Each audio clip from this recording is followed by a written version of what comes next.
الحمد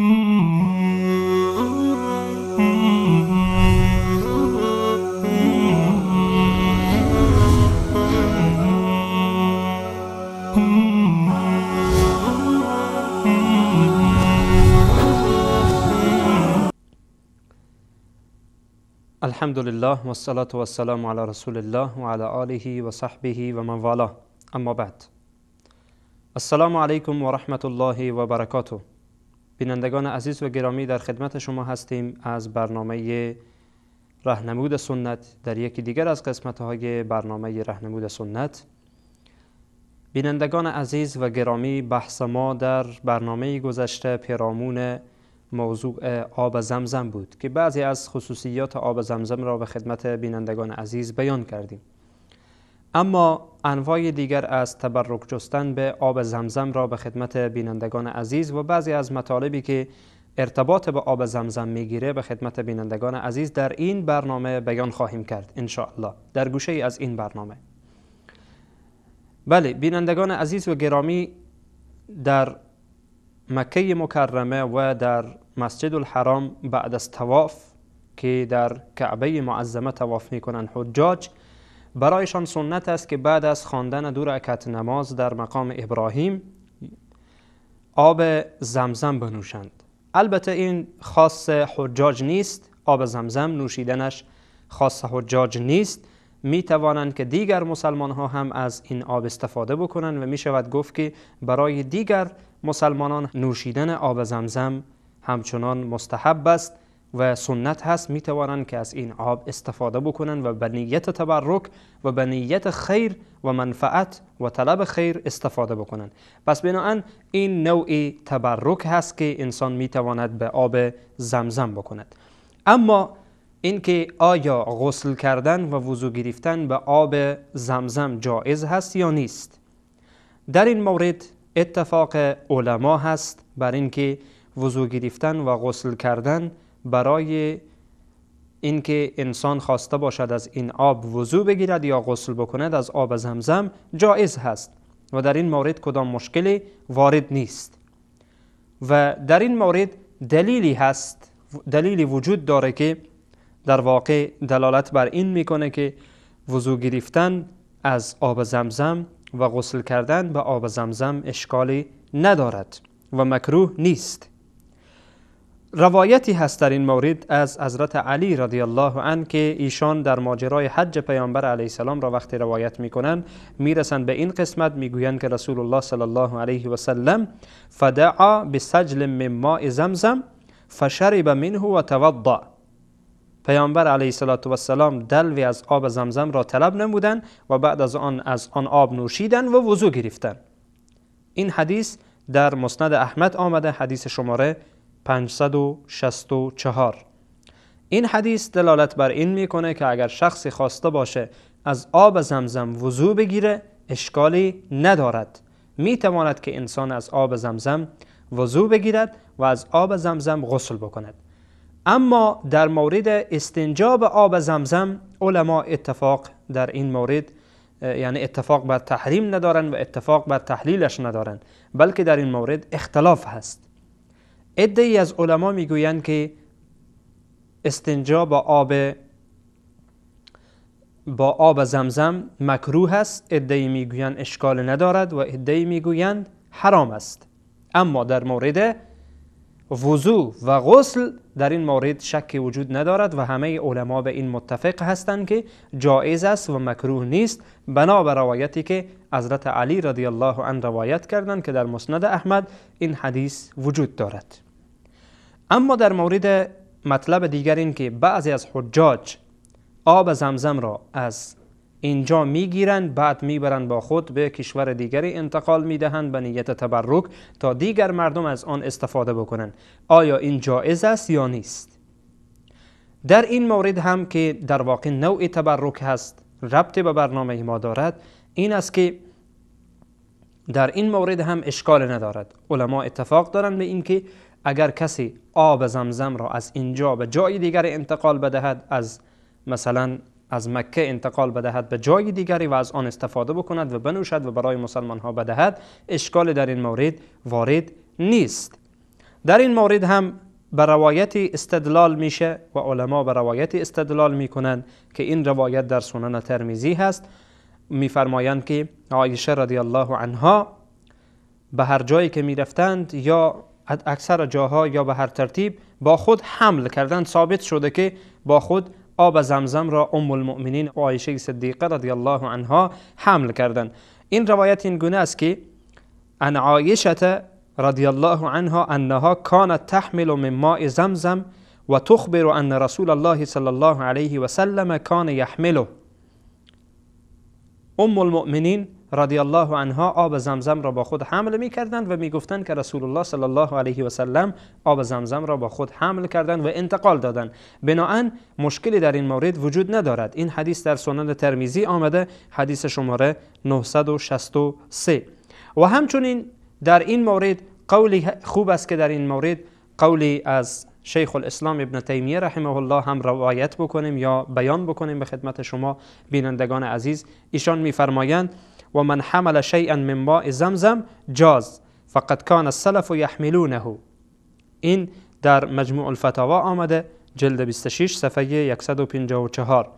میفرمایند که جایز است که شخصی آب زمزم را، چیزی از آب زمزم را حمل بکند و با خود داشته باشد یا با خود ببرد، اشکال ندارد. و چرا که سلف رحمهم الله این کار را انجام دادند، چنان که ما از ام المؤمنین عایشه صدیقه رضی الله عنها روایت را آوردیم که دلالت بر این موضوع می کند که اشکال در این مورد وارد نیست. اما بعضی دیگر از حجاج یک سری کارهای دیگری انجام می دهند برای تبرک به آب زمزم که نیاز است که این نکته را هم در اینجا به خدمت بینندگان عزیز و گرامی بیان بکنم. و آن این که بعضی از حجاج و معتمرین متاسفانه کارهای انجام میدهند که بدعت است. مثلا اینکه تکه های را و پارچه های را میگیرند و بعد این را با آب زمزم میشویند و میگویند که ما توسط این پارچه کفن بشیم و گویا این که اعتقاد بر این دارند که این کار خوبی هست و میتواند که مشکلی از ما را دفع بکند و میتواند که عذاب قبر را از ما کم کند. اما باید برای اینها گفت، برای حجاج و معتمرینی که همچون کار انجام دادند و همچون کار میخواهند در آینده انجام بدهند، ای برادرم و ای خواهرم، در این مورد نه صحابه، نه پیامبر علیه السلام، نه صحابه، نه بزرگان دین، هیچ کس چون این کار انجام نداده. پس همچون کار را انجام ندی و از این کار خودت را دور بکن، بلکه تبرک با آب زمزم به گونه‌ای بجوی که ما به خدمت شما بیان کردیم. نوشیدن از آب زمزم هست که واقعا دارای در واقع فضیلت هست و برکت هست و خیر هست که ما به خدمت شما بینندگان عزیز هم در برنامه گذشته و هم در این برنامه خصوصیات و خوبی های آب زمزم را تا حالا داریم بیان میکنیم. پس بنابراین به این طرز و به این شکل که حالا وجود داره و بعضی ها انجام میدهند، این طرز درستی نیست، طرز بدعت هست و چیز نوپیدایی هست در دین و هیچ نوع فضیلت و برکتی ندارد که شما کفن خود را با آب زمزم بشوییم و خواسته باشیم که شما را با این کفن دفن بکنن. هیچ نوع فایده‌ای با آل شما نخواهد بخشید. پس بنابراین برادران و خواهران عزیز ما متوجه باشند، اگر این کار را انجام دادن، حالا به هر صورت اون کفن را حالا با آب دیگری بشوین یا به هر صورت به این نیت نباشند که این به ما خیر میرساند. و همچنین اگر کسای اراده داشتند که در آینده این کار را انجام بدهند، این کار را انجام ندهند. و یا اگر شما کسی را میشناسید که میخواد این کار را انجام بدهد، برایش این را ابلاغ کنید و بگویید که همچون کاری درست نیست، همچون کار صحیح نیست که شما انجام میدهید و میخواهید انجام بدهید.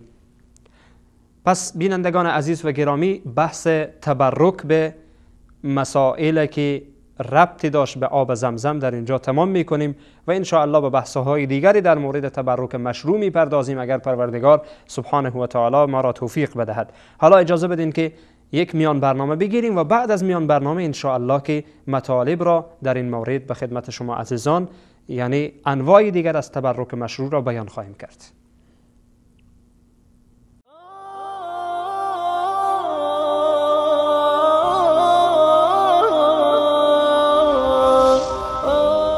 وصال حق گامی در راستای بیداری.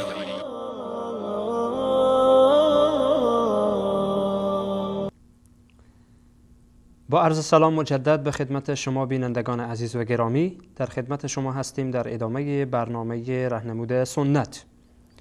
بله بینندگان عزیز، بعضی از تبرکه‌های مشروع دیگری وجود دارد که ان شاء الله یکایک به خدمت شما بینندگان عزیز بیان خواهد شد. و آن این که انسان می تواند گاهی تبرک به بعضی از دیگر امورات مبارک بجوید، یعنی غیر از آن چیزهایی که ما در تا حالا به خدمت شما بینندگان عزیز بیان کردیم، امورات و کارهای دیگری هم هست. مثلا از جمله سحری خوردن در هنگامی که انسان قصد روزه داره و میخواهد که روزه بگیره. سحری خوردن خودش دارای برکت هست و انسان میتواند با خوردن سحری تبرک بجوید و در واقع به خیر و فلاح و رستگاری برسد و میتواند در واقع خیر برای خود به دست بیاورد. در این مورد ما روایتی داریم از حضرت انس رضی الله عنه که روایت میکند که پیامبر علیه الصلاة و السلام فرمودند تسحروا فإن فی السحور برکه. پیامبر علیه السلام فرمودند سحری بخورید زیرا در سحری خوردن برکت هست، خیر و برکت نهفته هست. این حدیث در صحیح بخاری آمده، حدیث شماره 1923. و همچنین انسان میتواند توسط غذا خوردن به صورت دست و جمعی برای خود خیر و برکت را جمع‌آوری کند. به صورت دست جمعی غذا خوردن، این هم در واقع می شود که انسان توسط خوردن این غذایی که به صورت دست جمعی خورده میشه تبرک بجویه و برای خود خیر را برای خود جلب بکنه.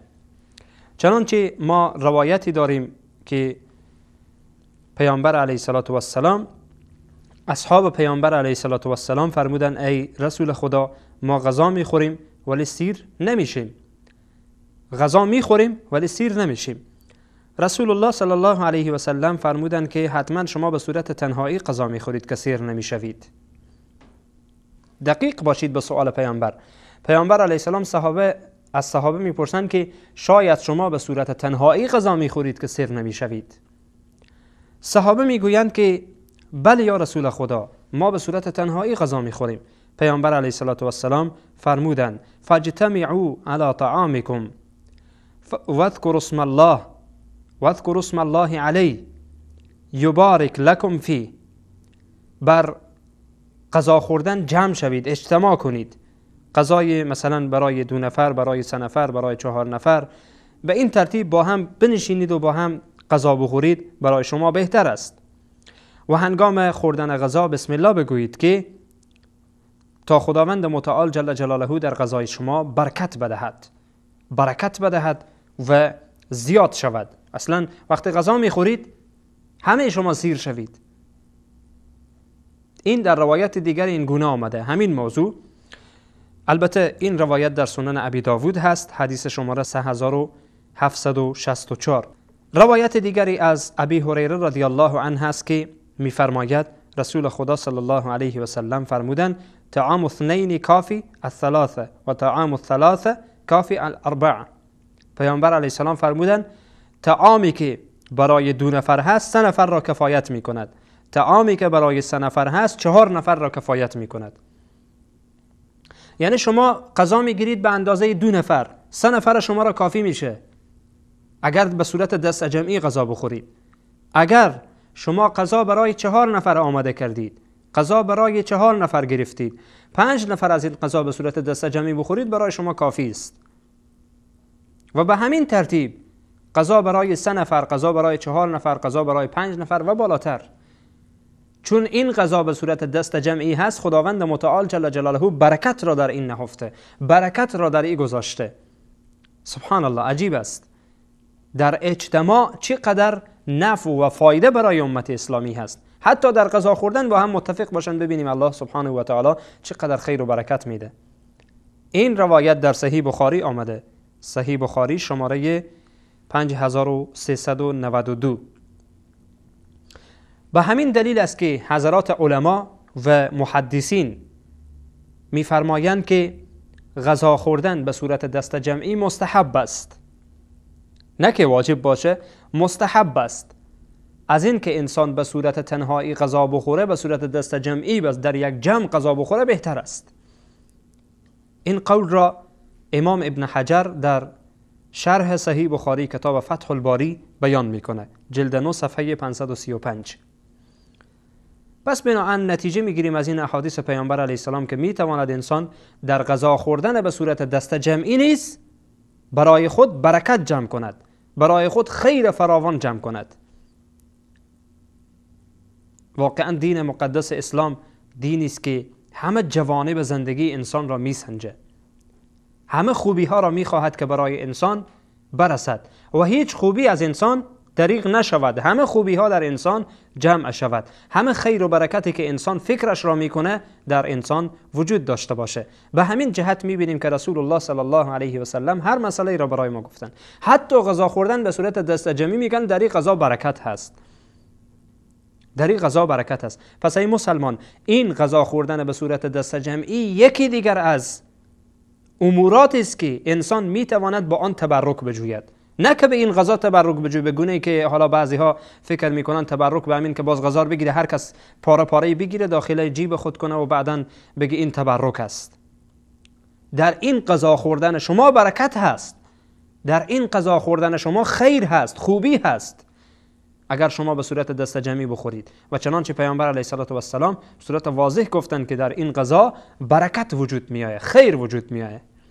این هم یکی دیگر از اموراتی است و یکی دیگر از انواع تبرکه های مشروع هست که به خدمت بینندگان عزیز بیان کردید. بله بینندگان عزیز، مطالب دیگری هم در این مورد هست که ان شاء الله به توفیق پروردگار سبحانه و تعالی در برنامه‌های آینده به خدمت شما بیان خواهد شد. حالا اجازه بدین که از خدمت شما رخصت بشیم، چون وقت برنامه ما به اتمام رسیده. تا برنامه دیگر همه شما را به الله پاک بی همتا میسپارم. السلام علیکم و رحمت الله و برکاته.